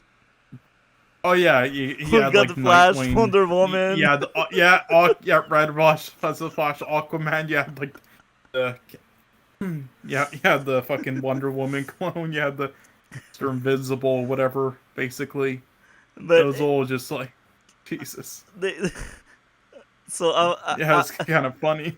I wasn't sure. I was like, we also got like a discount Batman as well. I'm like, Yeah, well, well, I really wasn't his like name it. literally like Nightwing, or was it something else? Because wasn't his name actually Nightwing? Maybe, but I'm gonna actually check to see because I think it might have been. but yeah, it's kind of sad. Darkwing, okay, Darkwing. Darkwing. It's kind of sad they died so fast. And yeah, I'm like, I wanted to know more about them, but I understand it was for the plot to move forward, and they didn't want like Yeah, for the shock, to set the tone, so Yeah. that, it's not everything's not so secure. And I mean, they're mainly just like kind of like carbon copies a bit of like the Justice League. So I mean, it's not like too much to like learn. You can put two and two get together. I mean, I mean, there's a lot of other characters in the universe. So I mean, yeah, I was cool with it. Like at first, I was like, "Oh, okay, I understand," but maybe I wanted to learn maybe more about like this certain one or something. I wish he didn't die, but in the end, I was cool with it. But I mean, that one character did survive, though. Technically, from like episode 7, and then he was killed off again. But in the at the end, when they were going through what was gonna be his challenges in like season 2, I'm pretty sure they had his like head there again, being revived again. So I think he's alive still. yeah. One character. So yeah, we'll have him in season 2 probably. He was another cool character, and I was happy they brought him back, and that was kind of cool. He fought Omni-Man for a while until he just Yeah, and got in slapped those around and died. flashbacks, you realize just the long life. Just he went through being like basically invincible as well, like immortal, kind of like a long lifespan, and then he does that to him after everything. Just Jesus Christ. And I also like the fact, as you said, maybe he was mind control, but in fact he wasn't. Like Omni, I was like, Yeah, that's what I was thinking at first, mind control. everyone but then I did. put 2 and 2 together, and I'm like, okay, he was probably lying. It's probably from like an evil planet. And that's why he didn't want to be connected to the government, and that's kind of cool as well. And I think, as I said, it has a lot of entertainment. Now, I don't remember if I felt like any episode were filler. I don't remember that, so maybe there was no filler in that. But as I said, I mean, I just at most, if there would be one episode that is filler at all, yeah, as I it said, would probably be like the episode where they went to the university, because oh, I you're just right. that or the well no, none of But them are even like the filler. university had something, because the university did set No, up they the drones. all had something. None of them were filler. I'm just saying, if Yeah. you were to try to pinpoint any of them that were sort of filler, it would be that one and then the one where he went to the moon, because those ones The one on the kind of moon, I just actually agree. because those ones didn't as outside of like some character like The moon was like more of a out setup for season 2, but even there, that, but also just outside of like some conflicts with the characters, I would say they didn't like the rest of the episodes were 110% the whole way through, like just continuing with the story they were telling. But those ones, it mainly just it did its own separate thing for a lot of it, with outside of the odd things, sort of like when they went on that one trip while he was at the moon. That with those two characters, that's about it. It is mainly just like normal character conflicts and like a whole separate thing, at which setting up for season 2 with the guy again making those robots again, as we saw, and then yeah, the moon creature thing. So I'm just saying. So I'm saying if you were to try to pinpoint any that are sort of filler, it would be that. yeah, I like I said, it's really hard, especially if I didn't take any notes. But I Hmm. think thinking back, even that moon episode, that Mars episode, that wasn't moon, that was Mars. That Mars Wouldn't really episode, say any are filler though. It's just yeah. yeah, even that Mars episode was to tell the government, look, Invincible is actually on your side. I think. That, and we got more like of those scenes with like Omni Man where he successfully like fucking gaslights her again into believing him, Yeah. and just So many other things. I I think it's a really good show. I enjoyed it a lot. The action was amazing. All these alien invasion and these bloody battle, man. The fight choreography was good, and it was entertaining. I liked the dynamic between Mark and Eve, and as I said earlier, I'm kind of sad they're not with each other. And Yeah. even if the mother didn't add like a huge role. She just had that role there about Omni Man investigating him. That was kind of cool. Um, Mm-hmm. Yeah, I agree. the Oh yeah, demon, the oh yeah, the demon, devil guy. Yeah, the the demon. demon was great, and the story with like the demon saying, "Would they will believe the superhero or the demon?" Yep. I It was like, summed up. "Wow." Yeah, but shortly after though, I mean, at the same time, the guy did believe it. It's just like he was trying to keep it under wraps because he knew like there was nothing they could do though, because he was that powerful. They had to come up with like certain plans. Yeah, and they needed time to like set up the plans. Mm-hmm. And Yeah, I mean, it's hard to say if he like figured it out and believed him like before he banished him back to hell, uh, and just did it anyway for all those reasons, or if he found out shortly after it. yeah, and early in the season, I thought Sunil, or the guy in the government, I thought he was the one manipulating everything. So Omni Man kills them, and he can control like the new superheroes. But it got debunked the moment I realized he was really like a good guy and everything. The government guy is actually a good guy at that. So I Yep. think it was kind of good. Like they subvert your expectation many times. Yeah, they make you keep questioning yourself. Like you saw what this guy did. He fucking butchered all these people, but you keep questioning. And then he Yeah, said, "This is not your world to take over." It's like you're still questioning the, like maybe just like different for many other reasons, and like just God, it does a great job. Just like they gaslighting you. yeah they it was good. As I said, I was very entertained. I think the new League of Superhero is kind of boring. I will be honest. The robot is cool. But the other one, like I think the young girl has kind of cool powers, but as a character, she is kind of boring. Well, she's arrogant and like cocky and stuff like that. Like it's kind of cool, but I feel like I have seen that many times, and I just don't really enjoy that much that character. Sorry, what did you say? You've seen him many times The already. What was it? arrogant character, the little girl that turned into a monster. Oh, that. I mean, yeah. I Not mean, her it's power, kind of or like a. like her personality, the way she speaks to others and the way she acts with others.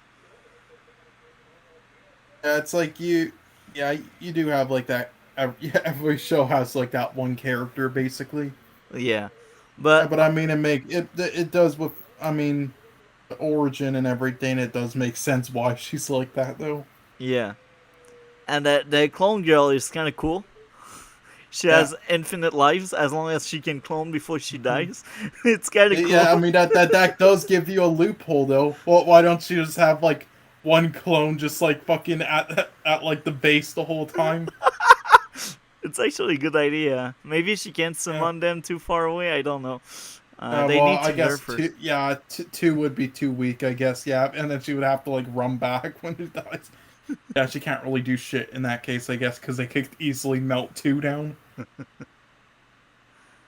Yeah, I But suppose. yeah, the new league is cool. Their powers are cool, but I think they are pretty boring characters outside of the robot. Um, Hmm. but here again, that didn't really took away much from the series because they were just there like as backup, even if it doesn't really make sense. They were there as backup. Hmm. So they were needed. They were needed, and yeah. Yeah. Yeah, I did like the scene where he finally got to wash off the blood. By the It, way, which character would you say is like the one African American character? What character do you think he kind of like reminds you of? Because it reminded me of like a certain character from like DC or MCU, but I kind of forgot. I don't have any idea. Sorry, Mm, I don't know. For to be honest, I don't know. yeah, it I kind of don't even reminded me remember like a his DC. powers. Uh, This is that like okay. Yeah, I really don't remember that. Yeah, and I actually think it was kind of cool the way Mark developed his powers. hmm. That was cool because at first he took a beating, he came back stronger, another beating, Yep. stronger, and that was kind of cool. It's like Goku kind of. Yeah, it was cool. I liked it. Um, yeah. The gay character was well written. It was a cool character. Amber was kind of cool, even if I prefer Eve. Amber was kind of cool. Hmm. Yeah. So Honestly, there isn't one character I don't like really. yeah, Like it's I'm trying to think. If is there any? Let's see. Yeah, I don't think there is. I'm with I you mean, on that. I I agree would with you. say at most like maybe. I mean, like we don't really. Yeah, there isn't. We don't really get like to know much of like duplicate. I would say like we still despite like being with her the whole like we did with all the others that were had the same amount of screen time with them the whole time, but not really anything with her really.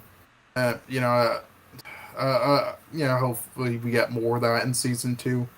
Yeah, other than that, yeah, not really. Yeah, also the robot character, yeah, that almost forgot about him. Yeah, he was insanely good as well. He really did. He really did stood out for me. It was kind of cool. Um, what would be the grade you would give to that entire season one? Give it a 9.5 out of 10. Oh, you did it. You did enjoy it much more than me. That's kind of cool.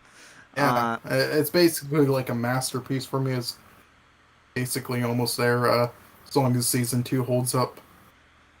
I do agree. And do we have a release date for for season 2? Let's see. Invincible season 2 release date. Uh, they say it could. 4 days ago, they say it could debut in fall 2022 at the very earliest. That's what they said. So That's yeah, but also, interesting. yeah, but also Seth Rogen produced both The Boys and this. He was like that one. You didn't recognize his voice. He was that one alien. He at the very end, that one alien character Yeah. that he was talking to. So Um, what are you expecting from season 2? The alien taking over the world? I just I don't know. I mean, they did tease that as well. Apparently, they all didn't die. So I But I really hope it's more of a back half thing. In the first half, I really want something street based or something that doesn't threaten the entire world. yeah, I mean, what I'm saying, I want. I was about to say, I would like them to also go at one storyline with the one people controlling like the poverty area of the city. Yeah, I would like them to revisit that, like that me one too. monster that beat them up. I I would I love them to revisit that. I want them to go back at that in the first half, and then the back half it can be immersion invasion. But I want street based Hmm. stuff before we go back to like Omni Man destroying the world. I want some like Well, yeah, less we're gonna big get that scale. probably because Omni Man is gone for a while now, and gonna do the Maybe op- he's gonna do the opposite of his father, like protecting the world, doing all the little things, kind of like Spider-Man in New York, doing all the little things. So yeah. that's what I'm gonna expect there. Maybe Omni Man will try to rebel against his people. That could be an interesting storyline for a third season. Hmm. But I don't want Omni Man back yet because I feel Yeah, like I want him away for a bit. Yeah. yeah. Because as much as he was cool and he had charisma, I need a break. We need other stuff to happen, you Hmm. know? Yeah. Yeah. Like, and also in like the first half of the first episode, I was really questioning the choice of like J.K. Simmons because I was like, okay, I mean, I can definitely hear recognize J.K. So yeah, I think it's entertaining. Yeah, but after the first episode, fuck, he did a fantastic job with the voice work. Yeah. Any closing thoughts because we are almost 2 hour in, man. That's kind of cool. Yeah. Yeah. uh, nope. That's about it, honestly. Oh, I will say though. Did you see that one? That one interview the creator of the Boys did, where he basically shot on all like the MCU and Star I Wars shows, where they're haven't. like it's just a bunch of filler for 6 episodes. It I was haven't. hilarious. But that's freaking true. And that's funny Yeah. because the boys, I've heard good stuff about it, but yet I haven't started yet. I will Really. probably start eventually because I've heard good stuff about it. Did you start it, the boys? Yeah, I watched. I haven't finished season 3 yet, but I'm almost done with it. How is it? Is it consistent, or one season stands out and the other two less? Or Yeah, it's pretty consistent. Outside of there's one episode where it's a bit weak. Outside of that, I loved it. I would say it's the best season. Season 1, I would say, is the second best. Season 2, the third best. I would say. that's kind of cool. So Um, yeah. um, maybe since you are done with season 1, I could go over the boys next week. On our podcast, RedBlue Podcast, next week we could And cover. hopefully you'll have me. Huh? Oh, are you there? Yeah, I think it got off for like a second. Lagging out.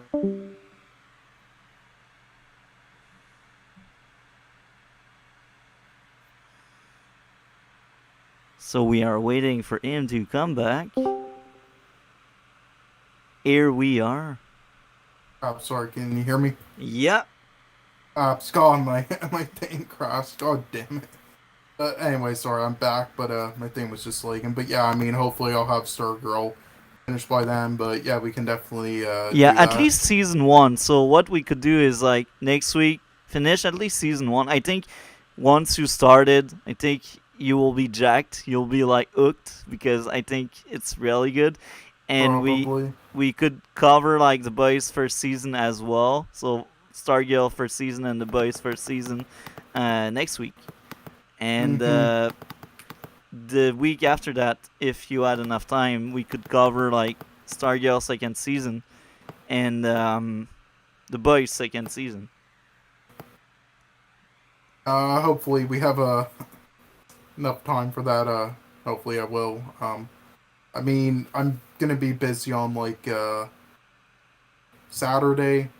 Have to have an appointment then, and then Thursday I'm also gonna be busy that day. But other than that, I have the rest of the days completely free, so I should have enough time to binge watch all of it. Hopefully, That's kind of cool. And only yeah. like the first 2 episodes are long, so the rest is like Okay, so this is what the guy said of The Boys, the creator.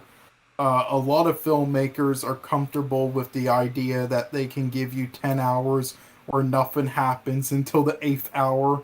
What I'm really making is a 10-hour movie, he quotes, mocking them. Fuck you. No, you're not. Make a TV show. That's what the creator of The Boys said about basically referencing all the MCU and Star Wars shows. I mean, yeah, spot on. Spot on. And he does the opposite with the boys. He makes every episode count. that's funny because the Marvel and Disney and Star Wars, Mm-hmm. they have too many episodes. And They this all do all that. could be movies. Mm-hmm. Especially like Obi-Wan. I haven't seen Obi-Wan. I've only seen like people speaking about it, Seriously, reviews. there's so much trash they could just cut out, and it's like literally all the important stuff is just the length of a film. Yeah. And that's Mm-hmm. funny because even me as someone that trades stuff, I'm like, how do you like think it's a good idea to have a 6 episode show instead of a movie? Now they really want these subscription to Disney Plus. They really want these TV shows to like sell the service, the streaming platform.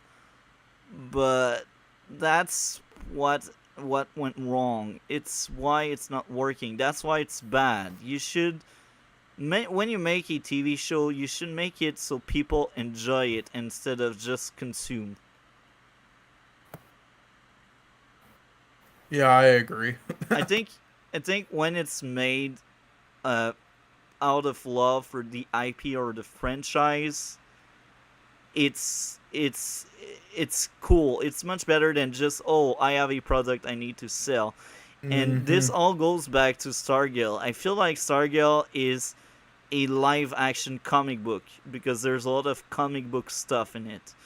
And this is what if comic book were the real world. That's part of the charm of it, and I think it's genius. It's That's why I praise so much the show, and I recommend Mm-hmm. pretty much everyone to watch it because if you're Oh into yeah. comics, you will like it. And the person that made it to honor like his sister, or I think it was his younger sister or something that died Mm-hmm. pretty young, and that person is into the comics as well.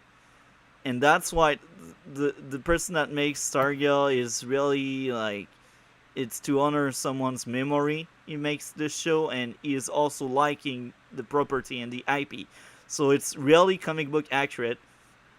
And yeah, Mm-hmm. this is why it's so good. And I think this is Yeah. why Invincible is so good. I don't know about Invincible comics, but I feel like these are comics coming into animation. This is why I enjoyed so much Invincible. It's like watching a comic, I think. Mm-hmm. So even if I gave it Definitely. even if I gave it 8 out of 10, as I Like said, no, 8 out of 10 is great. It's excellent. Like, yeah, and maybe it could be more if I really went more critical and I took the same approach as I take for TV shows. Maybe it would be less, but I went for the feeling, and uh, yeah, it's when you go for the feeling, that's when it's the most honest, I think. mhm. So, is there anything else you'd like to add before we end this week episode? Nope, not really. Honestly, yeah, I'm pretty much. Yeah, nothing else. Also, there is another stream that I do need to get to apparently, from Tyler. So That's yeah. kind of cool. So thank you very much for coming. As usual, it was very fun to have you around. We will speak about next Hmm. week day. Oh yeah, I, definitely. I follow you on when you are available because you're a great guest, and yeah, I have a lot of freedom for that. So I hope guys enjoyed. If you are looking forward to see more Cole Turner, I have his YouTube channel, is Twitter as well in the description below. And Yeah. I hope. Oh, I did edit like the YouTube link for just to let you know because I did post the wrong one at first though. But yeah, I Okay. edited it in the DMs on Discord. Okay, perfect. So I will leave it in the link below.